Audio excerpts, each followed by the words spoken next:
Hello students, आज हम पढ़ेंगे जीन ट्रांसक्रिप्शन रेगुलेटिंग रिसेप्टर। तो ये रिसेप्टर्स कैसे वर्क करते हैं, ठीक है। नेम सजेस्ट कर रहा है जीन ट्रांसक्रिप्शन रेगुलेटिंग रिसेप्टर। इसका मतलब ये वो रिसेप्टर है जो कि आपके जीन लेवल पे जाके अपना इफेक्ट दिखाएंगे। इनका आपका अगर आप देखोगे ये बाहर कोई इफेक्ट नहीं दिखाते, ये केवल आपके जीन में आपके डीएनए लेवल पे जाके ही आपका फंक्शन परफॉर्म करेंगे। जैसे आपने और रिसेप्टर्स पढ़े थे, उनमें आपने देखा था जैसे एंजाइम लिंक रिसेप्टर थे। वो रिसेप्टर ऐसी प्रोटीन को फॉस्फोरिलेट करते थे जो कि जीन लेवल पे भी काम कर सकती थी, और ऐसी भी प्रोटीन थी जो कि आपकी सेल मेम्ब्रेन में प्रेजेंट होती है। लाइक अगर मान लो आयन चैनल्स है, हो सकता है ये प्रोटीन जो फॉस्फोरिलेट हुई है वो आयन चैनल को फॉर्म करती हो, आयन चैनल्स बनाती हो, है ना। हो सकता है आपकी कुछ और टाइप की प्रोटीन्स हो, लेकिन ये जो आपका रिसेप्टर है जीन ट्रांसक्रिप्शन रेगुलेटिंग रिसेप्टर, ये प्योरली आपका क्या करेगा, जीन लेवल पे जाके यानी कि डीएनए लेवल पे जाके आपके न्यूक्लियस में जाके अपना इफेक्ट प्रोड्यूस करने वाला है। अब क्या ऐसी चीज है जो इसे और बाकी रिसेप्टर्स से अलग बनाती है? देखिए, हमने जो रिसेप्टर्स पढ़े, चाहे वो जीपीसीआर थे, चाहे आयन चैनल वाले थे, चाहे एंजाइम लिंक थे, ये सारे क्या थे, एक्स्ट्रा सेलुलर रिसेप्टर थे। क्योंकि इनका लीगेंड बाइंडिंग डोमेन यानी कि जहां पे मॉलिक्यूल आके बाइंड होता था, चाहे वो मॉलिक्यूल कुछ भी हो, वो आपका एंडोजेनस हो सकता है, एक्सोजेनस हो सकता है, आपने कोई दवाई ली है, हो सकता है वो मॉलिक्यूल आपकी बॉडी का ही खुद कंपोनेंट है, आपके हार्मोन्स है, आपके न्यूरोट्रांसमीटर है। तो उन सारे रिसेप्टर्स में जो बाइंडिंग साइट थी वो सेल के बाहर थी, मेम्ब्रेन से बाहर थी। लेकिन इस केस में जीन ट्रांसक्रिप्शन रेगुलेटिंग रिसेप्टर आपके इंट्रासेलुलर रिसेप्टर हैं, यानी कि इसमें जो आपका लीगेंड बाइंडिंग डोमेन होगा वो सेल के अंदर साइटोप्लाज्म में प्रेजेंट होगा। ये हमने बहुत पहले लेक्चर में हमने पढ़ा था कि किस तरीके से रिसेप्टर दो क्लास में डिवाइड होते हैं, एक्स्ट्रा सेलुलर एंड इंट्रासेलुलर, और ये एग्जांपल है इंट्रासेलुलर रिसेप्टर का। यानी कि इसके रिसेप्टर, जो ये रिसेप्टर होंगे, ये सेल के अंदर साइटोप्लाज्म में प्रेजेंट होंगे। तो देखते हैं ये रिसेप्टर कैसा होता है, इसमें कौन कौन सी साइट्स अवेलेबल होती हैं। तो देखिए, ये जो रिसेप्टर है, सपोज ये पूरा सेल है, ठीक है, सेल के अंदर का ही हम देख रहे हैं। तो रिसेप्टर ड्रॉ करते हैं, कैसा होता है ये रिसेप्टर, ठीक है।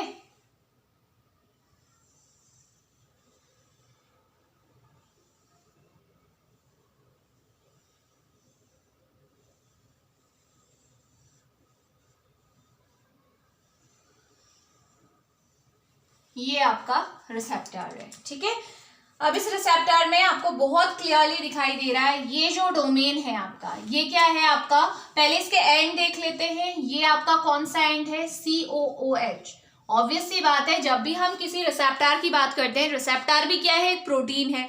प्रोटीन किससे मिलके बनती है, अमीनो एसिड से। और अमीनो एसिड के स्ट्रक्चर में आपको पता है दो फंक्शनल ग्रुप प्रेजेंट रहते हैं, कौन कौन सा, कार्बोक्सिलिक और दूसरा अमाइन ग्रुप। तो ये वाला जो एंड है, यहाँ पे क्या है आपका, कार्बोक्सिलिक ग्रुप प्रेजेंट है, और इस एंड में क्या है आपका, अमीनो ग्रुप प्रेजेंट है, NH2। ठीक हो गया। अब इसमें हमारे देखो, इस पूरे रिसेप्टर में अलग अलग डोमेन प्रेजेंट होते हैं। ये जो सबसे पहला डोमेन आपको दिख रहा है, ये जहाँ, ये डोमेन क्या है आपका, लिगेंड बाइंडिंग डोमेन। ये वो डोमेन है जहां पे कोई भी लिगेंड आके जुड़ेगा, जिसको अपना फंक्शन परफॉर्म करवाना है इस रिसेप्टर के थ्रू, ठीक है। अब इसको यहां से हम इस तरीके से डिवाइड कर देते हैं। अब यहां से लेके यहां तक का जो डोमेन आपको दिख रहा है, इससे लेके यहां तक का, ये क्या है आपका, DNA बाइंडिंग डोमेन, ठीक है। डीएनए बाइंडिंग डोमेन मतलब इस डोमेन में पर्टिकुलरली क्या होगा, यही डोमेन हमारे डीएनए से बाइंड होता है। रिसेप्टर का ये वाला डोमेन, ये हिस्सा आपका क्या होगा, डीएनए से बाइंड होता है। अब रिमेनिंग जो ये टेल पोर्शन आपको दिख रहा है, ये क्या है आपका, जीन ट्रांसक्रिप्शन रेगुलेटिंग डोमेन। ये जो पार्ट है, ये क्या करेगा आपका, जीन ट्रांसक्रिप्शन को रेगुलेट करता है, अभी हम देखेंगे किस तरीके से वर्क होता है, ठीक है। रेगुलेट करना मतलब कभी भी ऐसा ना हो कि किसी पर्टिकुलर आपका लिगेंड के लिए बहुत ज्यादा आपका जीन या ट्रांसक्रिप्शन होने लग जाए, तो प्रोटीन बहुत ज्यादा बन जाए तो वो भी आपका क्या है, सही नहीं है। कम बन जाए वो भी सही नहीं है। तो उसको बैलेंस करने का काम ये वाला डोमेन करता है, जो इतना पार्ट है, ठीक है। ये तो था रिसेप्टर के बारे में कि भाई जीन ट्रांसक्रिप्शन रेगुलेटिंग रिसेप्टर कैसा होता है दिखने में, उसमें कौन कौन सी साइट्स प्रेजेंट होती है। आप स्टार्ट करेंगे, देखो इनको हटा देते हैं। डोमेन हमने देख लिए कौन कौन से होते हैं। अब देखते हैं कि कैसे मॉलिक्यूल आपका आता है और बाइंड होके अपना इफेक्ट दिखाता है, क्या सीक्वेंस ऑफ रिएक्शन होती है, ठीक है। इसको रहने देते हैं, कोई प्रॉब्लम नहीं है। देखो जनरली क्या होता है, जब ये रिसेप्टर है हमारा, ये रिसेप्टर जब क्या है, इसके साथ कोई भी डोमेन में कुछ बाइंड नहीं हुआ है, यहाँ पे कोई लिगेंड आया नहीं है अभी, तो क्या होगा, यहाँ पे जो डीएनए बाइंडिंग डोमेन होता है, यहाँ पे एक प्रोटीन आपकी होती है अटैच। उस प्रोटीन का नाम, इस तरीके से प्रोटीन अटैच रहती है, इसको बोलते हैं हम HSP90 प्रोटीन, ठीक है। HSP मतलब हीट शॉक्ड प्रोटीन, ठीक है। ये कौन सी प्रोटीन है आपकी, हीट शॉक्ड प्रोटीन। ये होती है आपकी रेस्ट्रिक्टिव प्रोटीन होती है। ये बेसिकली इस रिसेप्टर को डीएनए से कंबाइन होने से रोकती है। अब देखो ये जो दो चीज दिख रहे हैं आपको, ये क्या है आपके, इन्हें भी समझ लेते हैं। ये है हमारे जिंक फिंगर, ठीक है। ये दो स्ट्रक्चर जो आपको दिख रहे हैं, ये है हमारी जिंक फिंगर। क्यों कहते हैं इन्हें जिंक फिंगर, और ये इस एरिया में प्रेजेंट है जिंक फिंगर। देखो जिंक फिंगर आपकी बेसिकली डीएनए बाइंडिंग डोमेन का वो स्ट्रक्चर है जो क्या होता है आपका, यहाँ पे आपका क्या होता है, जिंक जो होता है कॉम्प्लेक्स बना के रहता है, इसलिए से जिंक फिंगर बोला, क्योंकि यहाँ पे जो अमीनो एसिड प्रेजेंट होते हैं, इस एरिया में जो अमीनो एसिड प्रेजेंट होते हैं वो जिंक के साथ कॉम्प्लेक्स बना के रहते हैं, इसीलिए ये स्ट्रक्चर बना है, ठीक है। इसलिए से क्या बोला, जिंक फिंगर बोला, amino acid complexed with zinc ion, ठीक है। अब क्या होते हैं, देखो यही वो एरिया है, यही वो फिंगर हैं जो डीएनए से क्या होती हैं, आपकी कंबाइन होती हैं। अब हुआ क्या, नॉर्मल केस में क्या हुआ, जब कोई भी लिगेंड नहीं आया था, इन फिंगर्स पे कौन आके बैठा हुआ है, HSP90 प्रोटीन। तो ये HSP90 क्या कर रही है, जिंक फिंगर को इसने क्या कर दिया, अनएक्सपोज कर दिया, यानी कि अब ये जिंक फिंगर डीएनए से बाइंड नहीं होती है, ठीक है।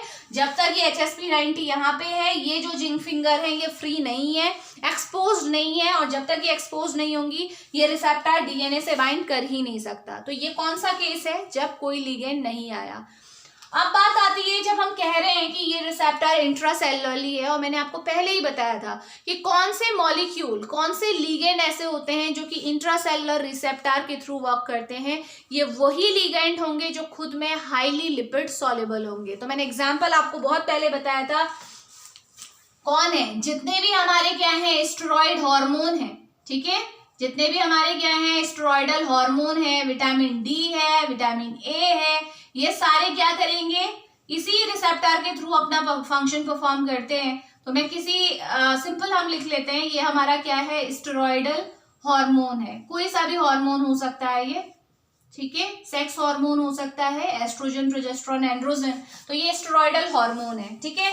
गया ये इस रिसेप्टर से बाइंड हुआ, ठीक है, ये इसका बाइंडिंग डोमेन है, बहुत पहले मैं आपको बता चुकी हूँ, ये इसका डोमेन था, यहाँ गया और जाके क्या हुआ, आपका बाइंड हो गया, ठीक है। अब देखो ये स्टेरॉइडल हार्मोन था, ऑब्वियस सी बात है, ये हमारी बाहर से क्या थी, इस तरीके से मैं बता सकती थी, मैंने स्टार्टिंग में नहीं किया है, ये हमारी पूरी सेल मेम्ब्रेन है, ठीक है, ये पूरी सेल है हमारी, ये पूरी सेल है, ठीक है। ऑब्वियस सी बात है, स्टेरॉइड हार्मोन जब बॉडी में बना होगा तो यहाँ पे होगा, सेल के बाहर होगा इस तरीके से, ठीक है, यहाँ पे हमारा ये हार्मोन आ गया है, और क्योंकि ये हाईली लिपिड सॉल्युबल होता है और हमारी मेम्ब्रेन कैसी होती है आपकी, फॉस्फोलिपिड की बनी होती है, तो आसानी से यहाँ से कहाँ पहुंच जाएगा, आपका सेल के अंदर पहुंच जाएगा, यही होता है। चलिए सेल के अंदर पहुंचा, इसे अपना रिसेप्टर मिल गया, बाइंडिंग डोमेन इसका था, वहां पे जाके ये बाइंड हुआ। अब क्या होता है, जैसे ही ये स्टेरॉइडल हार्मोन या कोई भी मॉलिक्यूल जो कि इस रिसेप्टर के थ्रू काम करता है, जैसे ही अपने बाइंडिंग डोमेन के साथ बाइंड होता है, वैसे ही ये HSP90 यहाँ से हट जाती है। क्लियर है, देखते हैं बाइंडिंग हुआ, HSP90 क्या हुआ, यहां से हट गई, ये आपकी HSP90 रिमूव हो गई फ्रॉम हेयर, ठीक है, या फिर डिसोसिएट हो गई आप कह सकते हो। HSP90 जैसे ही डिसोसिएट होगी वैसे ही क्या होगा, इसके बाद का इफेक्ट मैं बताती हूँ आपको किस तरीके से होगा। HSP90 यहां से हट गई है, ये हम कर चुके हैं। देखिए अब यहाँ पे भी सेम वही कॉन्सेप्ट काम आता है जो हमारा एंजाइम लिंक्ड के केस में काम आया था। तो देखो क्या होगा, एक और रिसेप्टर हम ड्रॉ कर लेते हैं, क्योंकि एक ही रिसेप्टर तो होगा नहीं सेल के अंदर, ऐसा आपका एक और रिसेप्टर या बहुत सारे रिसेप्टर हो सकते हैं, तो एक और रिसेप्टर हम बना लेते हैं यहीं पे, ठीक है।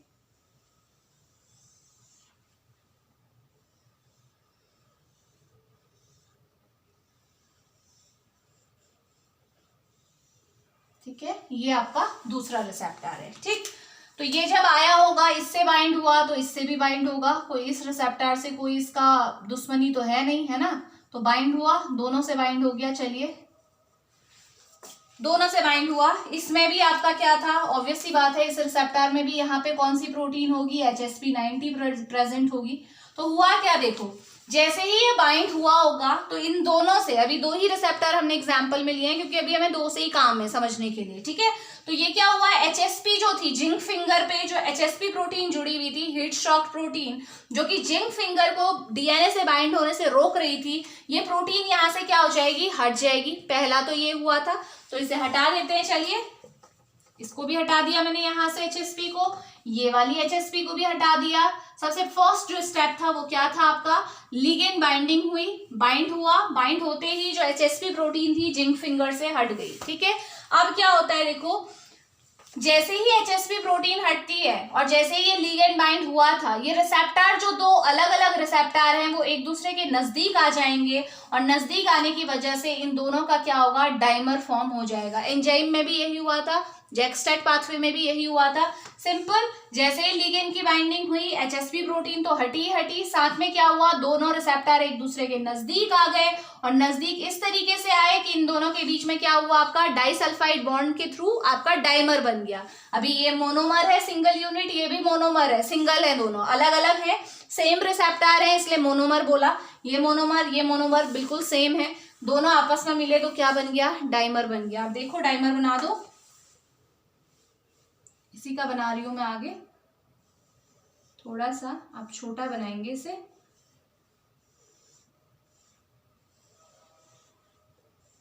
ये रही हमारी जिंक फिंगर।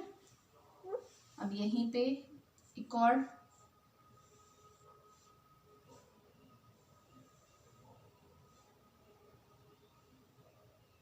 थोड़ा नीचे ले आते हैं, ये रही हमारी इस रिसेप्टर की जिंक फिंगर और ये एरिया, ठीक है। ये दो रिसेप्टर हैं, हालांकि साइज इनका दोनों का वेरी कर रहा है, इसको आप सिमिलर दिखा सकते हैं, मैंने इसे ऐसे ही दिखा दिया रफली, ठीक है। ये दोनों रिसेप्टर देखो एक दूसरे के नजदीक आ गए, बॉन्ड इसमें दिख नहीं रहा है, इनकी यूनिट्स में बॉन्ड बन चुका है, इसलिए ये इतने नजदीक एक दूसरे के क्या है, स्टेबल है, ठीक है। दोनों का क्या बन गया, आपका डाइमर बन गया, दोनों एक दूसरे से दूर थे, जैसे ही लिगेंड बाइंडिंग हुई HSP हटा तो दो क्या हो गया, आपका डाइमराइजेशन हो गया, ठीक है। इसको क्या बोलते हैं, डाइमराइजेशन। जब दो सेम दिखने वाले रिसेप्टर या कोई भी मॉलिक्यूल आपस में आके डाइसल्फाइड बॉन्ड से एक दूसरे से जुड़ जाते हैं तो उन्हें क्या बोलते हैं हम, डाइमर, ठीक है।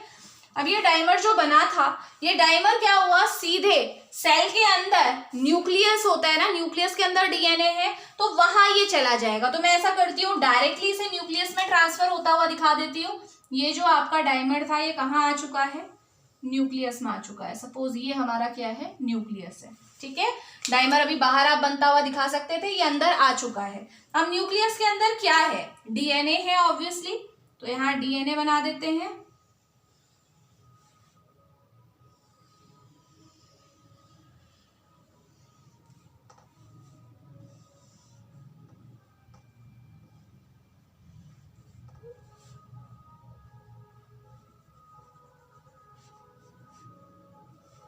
तो ये आया आपका, मैं थोड़ा सा इसे एक्सटेंड करके दिखा रही हूँ क्योंकि मुझे दिखाना है यहाँ पे, ये देखिए, ठीक है।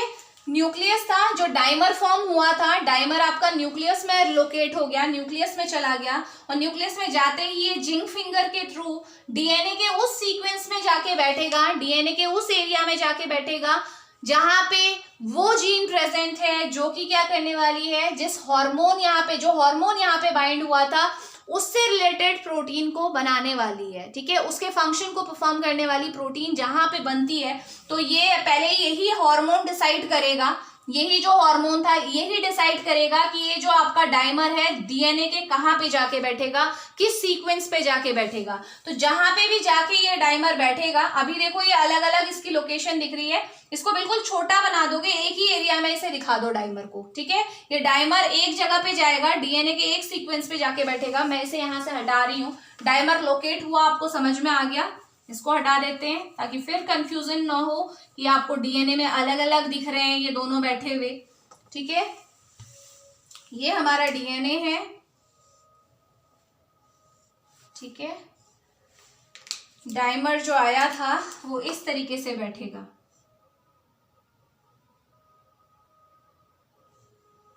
ये है हमारा डाइमर, ठीक है। एक ये और इसी के साथ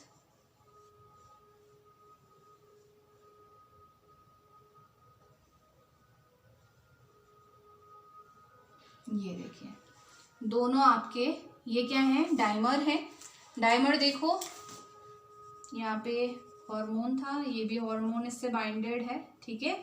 ये डाइमर देखो डीएनए के उस सीक्वेंस में आके बैठेगा, ये पूरा डीएनए है, डीएनए के उस सेगमेंट में आके बैठा, सपोज ये वो सेगमेंट है क्योंकि जिंक फिंगर यहीं पे है, देखो इस सेगमेंट में आके बैठ गया है। तो इसका मतलब अब ये डीएनए जो प्रोटीन बनाएगा वो कौन सी प्रोटीन होगी, जो कि इस जीन की वजह से बनेगी, जो ये वाला जीन है जिसपे आके जिंक फिंगर अटैच हुई है इस डोमेन की।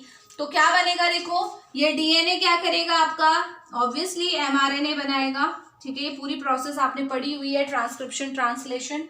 एमआरएनए बना, एमआरएनए मूव करेगा टू राइबोसोम और क्या बन जाएगी, हमारी प्रोटीन बन जाएगी।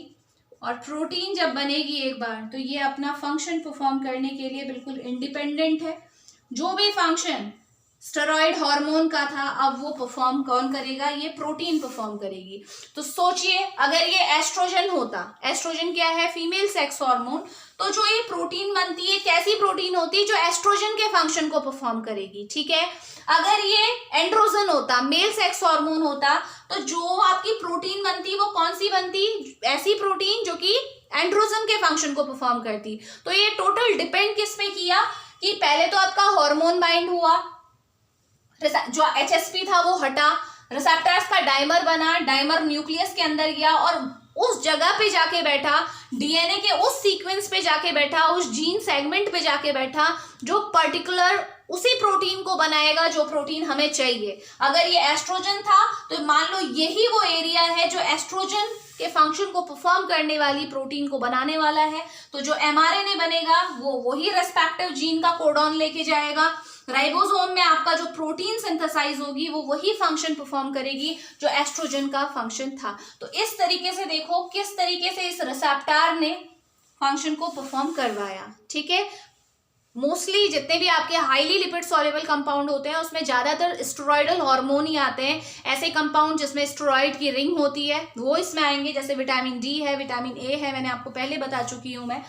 और जितने भी हमारे सेक्स हार्मोन है या फिर आपके स्टेरॉइडल हार्मोन है वो सारे आएंगे इसमें। तो वो सिंपली इसी तरीके से अपने फंक्शन को परफॉर्म करेंगे। तो ये एकमात्र ऐसा रिसेप्टर है जो सेल के अंदर, देखो ये बाहर सेल थी, सेल के अंदर ये रिसेप्टर प्रेजेंट थे, है ना। बाकी कहाँ होते थे, सेल की मेम्ब्रेन में प्रेजेंट होते थे। और ध्यान रखिएगा कि इसी नेचर की वजह से ये सबसे ज्यादा टाइम लेते हैं अपना इफेक्ट प्रोड्यूस करने में, क्योंकि इनका जो इफेक्ट, इन रिसेप्टर के थ्रू जो इफेक्ट प्रोड्यूस होता है वो टोटली इस प्रोटीन पर डिपेंडेंट है कि जब ये रिसेप्टर ट्रांसलोकेट होकर न्यूक्लियस में जाएंगे, एमआरएनए बनेगा, देन प्रोटीन बनेगी। तो हमेशा इस रिसेप्टर के थ्रू अगर कोई मॉलिक्यूल अपना काम करता है तो उसे पहले प्रोटीन बनाने तक का वेट करना पड़ेगा। तो ये थोड़ी लॉन्ग प्रोसेस है।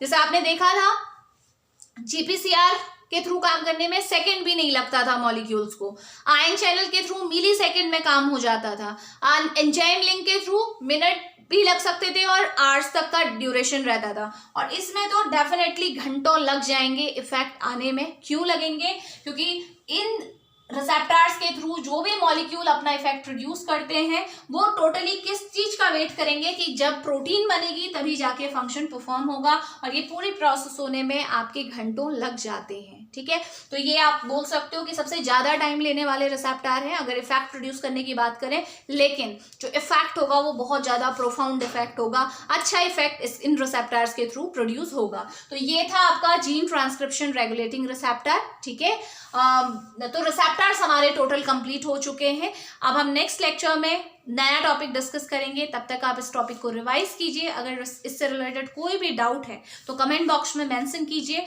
मैं जरूर आंसर करूंगी। Thank you.